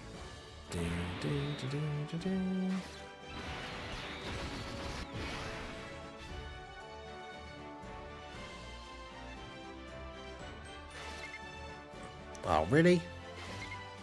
Gohan needs to get 12 in orbs, and we can't get 12 in orbs. I guess we'll just have to use his active skill then. There's 11 in orbs. Radio's Namek Vegeta, 55%. Yeah, you have to make sure, for the weaker characters that are on the team, you have to make sure... Why is he not getting the 5? Okay, well, we'll have to get those then. Yeah, for the weaker characters on the team, like if they're 55%, those are the ones you have to keep them on main rotation and just get them to stack as much as possible.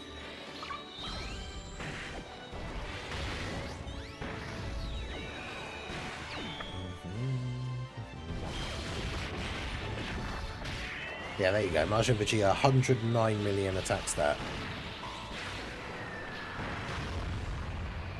On the EX Super, and that's my one. It's 55%. Not even linked up with another Vegeta. Like, he doesn't even have that crazy links with the Gohan.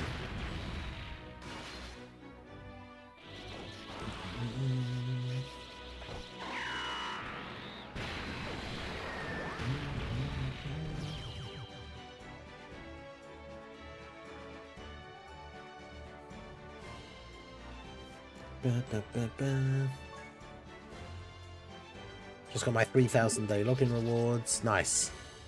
Yeah, I think it was just the other day got to 3,500.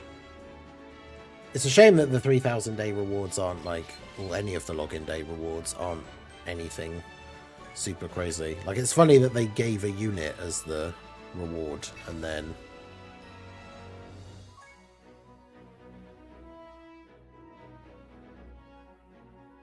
Okay, so we did this stage with the Majin Vegeta team, we just haven't done the other one.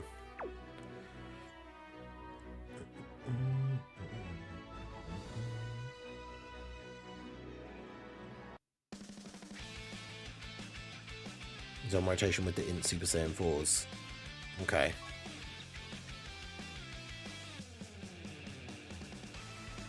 Yeah, I can't even remember what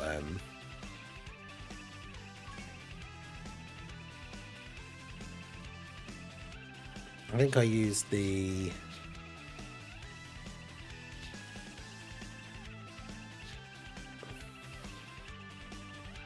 How many stones is that now?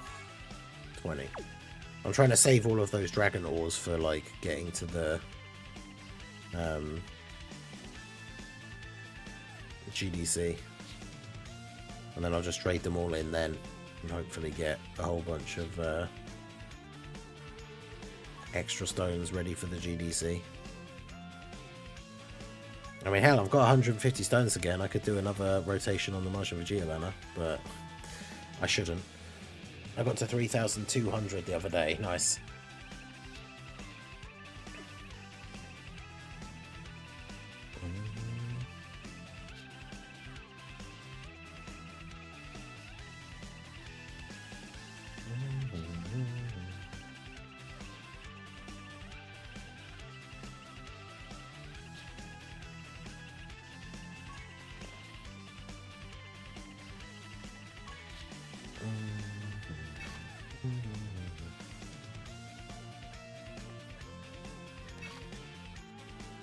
Nah, if I didn't have the unit yet, I would be tempted to, but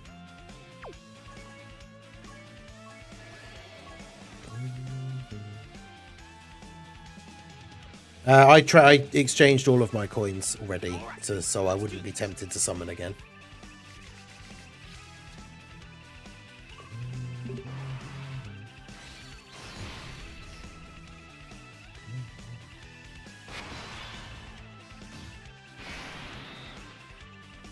They end up remaking RE Revelations. That'd be interesting. Rachel and the comms officer boss. I actually did start playing Revelations on stream a while back, and it was right before something else big came out, so then I stopped playing it. I've already done it. I'd already completed it and the second one, but I mean on stream. But I don't know, are they remaking? Well, there's always been rumours and speculation about remaking Code Veronica, but I don't know if they're gonna. I don't know if their plan includes remaking the like side games.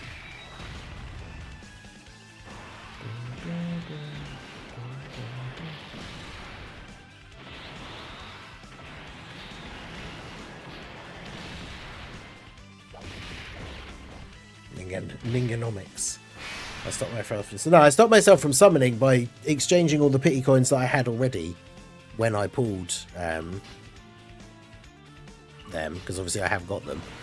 I just exchanged all my pity coins into red coins, because then it's one of those things. It's like, now I'm not, like, obviously I'm still tempted to summon, but I know it's a waste, because like there's that part of me that knows if I summon more and could have potentially got to pity, but I've already got rid of all my pity coins. It's like a waste.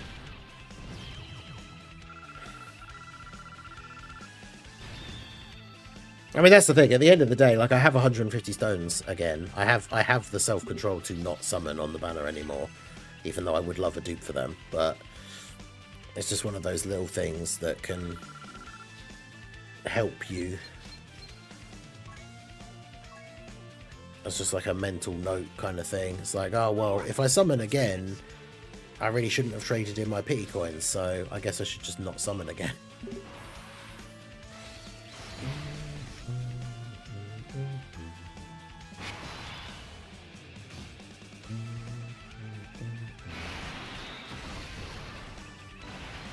Yeah, just don't accidentally buy stones with the auto clicker. True.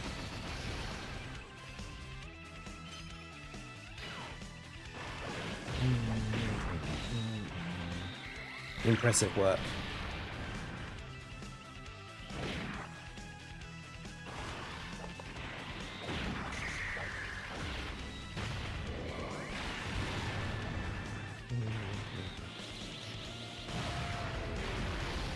I don't know where I'm going with this.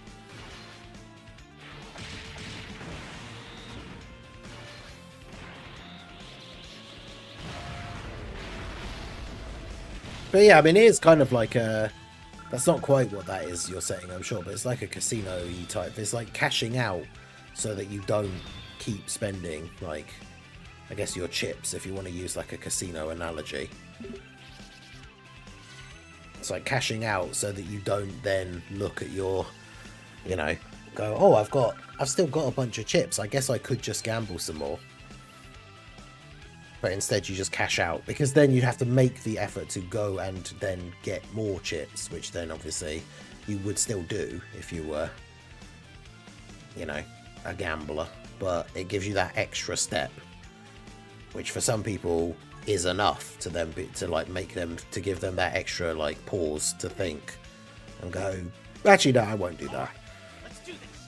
Because yeah, like if I still had all the pity coins from before, I could look at how many I have, and I don't think I would have gotten that close by now, but I could look at the pity coins I have and I could see that like, oh, actually if I do spend that 150 stones I'll get to pity. Like, I definitely wasn't that close, but yeah, if I looked at that now, if that 150 stones would get me to pity, I probably would almost certainly just use them.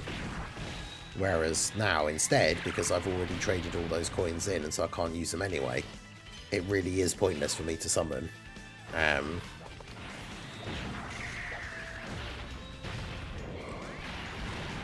yeah, obviously, ideally, I want to try and get the, you know, the Golden Week characters when they come out.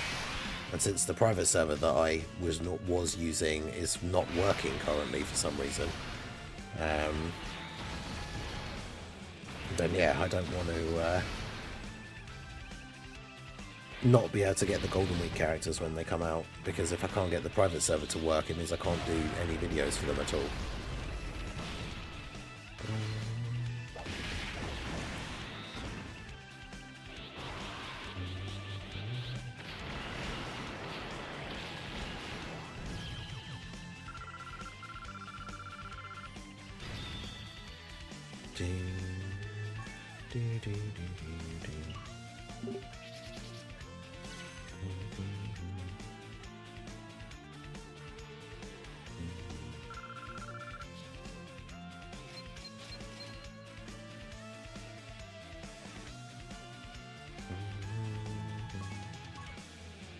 %, of gamblers quit before they get big type attitude. Right, yeah, let's do this.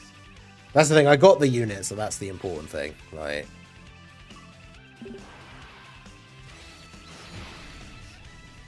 if I hadn't gotten them yet, that we'd be in a more awkward situation. But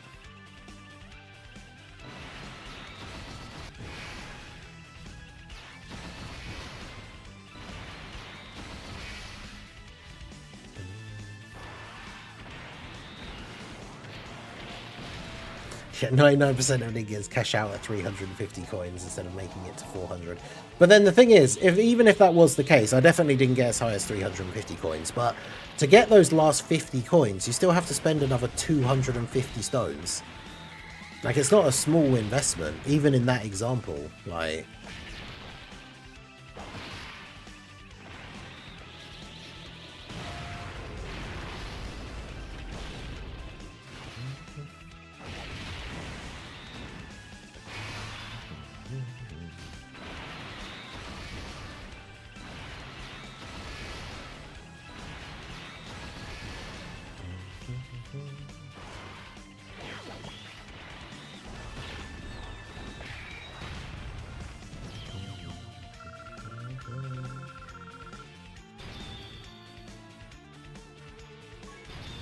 118 coins left. I just don't use my coins. I forget they're there and they get automatically converted.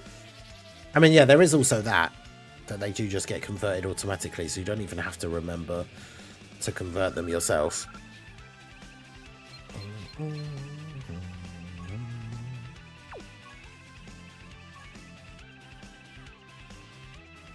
Because, yeah, as you can see, I don't have any.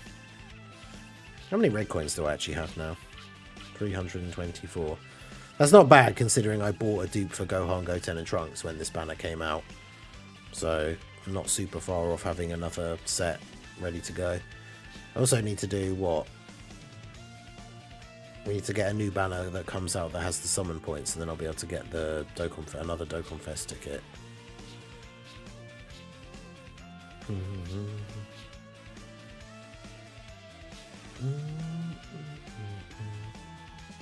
I'm back up to 760 of these. I probably do want these. The small ones I don't really care as much, but although how many? No, it cost me 150. Yeah, I might as well. I won't get the more expensive ones though. Because how long is Petan? Petan's still on for like another 4 days.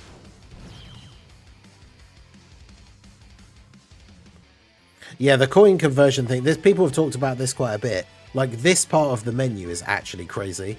Like, all of these coins are all still here. All the pity coins that have previously been released. It's because you can still exchange those characters, though. That's the thing. Like, in fact, if I take all of these off, yeah, like, so that was from Vegeta's banner. That was way back when. So we've got Vegeta now. Actually, I wonder how that works. Like, now that I have Vegeta Rainbow, could I then trade him in for those pity coins? Not that I want to, obviously, but like, I wonder if I could now. Because he wasn't Rainbow when that banner came out, obviously, because he was the unit on that banner. But I wonder how that works.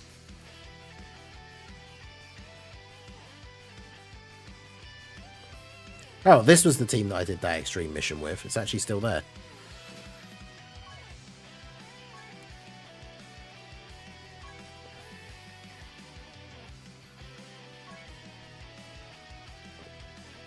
Okay, no, so it doesn't let you. That's interesting.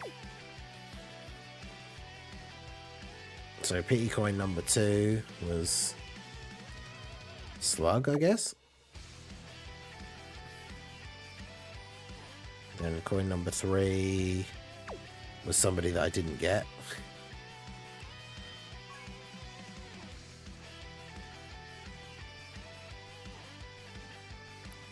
4 was Dynamo Vegeta. Wait, who was the last Dokkan Fest before the anniversary then?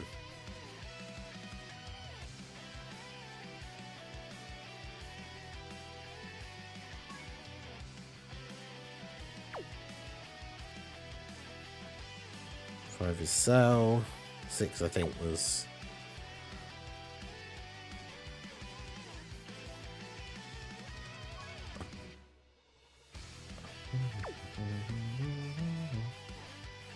But yeah, it's kind of fun just going back and seeing who these all these old ones were. So that was Baby, because I didn't get Baby, but I got Trunks. That was Daima Goku, because I didn't get... I had to pity Daima Goku.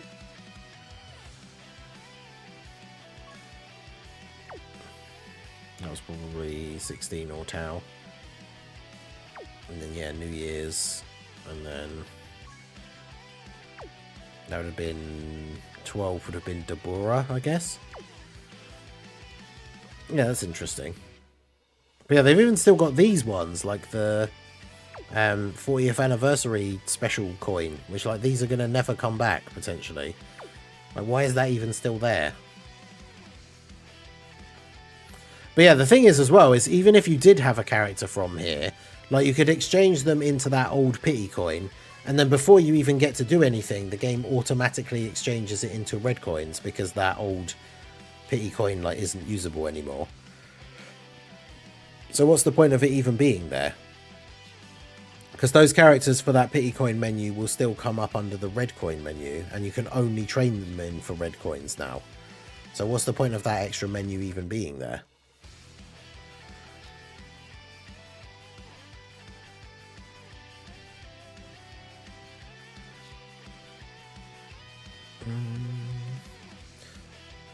Checks for a rainbow version first. Yeah, I'm not entirely sure how that works, but certainly interesting. But anyway, it's that time. We're going to be wrapping up the stream here. There's no late stream tonight, no early stream tomorrow, but there is obviously stuff out tomorrow. So the videos for the new red zone stages or blue zone stages will be going up tomorrow. And then of course we'll be doing spooky games on the second channel. I haven't decided what yet, but spooky games on a Friday night will continue to be a thing. So hopefully see you guys there for that on Friday. But yeah, that's going to be it from me. Make sure you guys refresh your petan if you haven't already, and like the stream, subscribe to the channel, give a follow if you're on the Twitch side, all that good stuff. I will see you guys all again soon. Have a good one.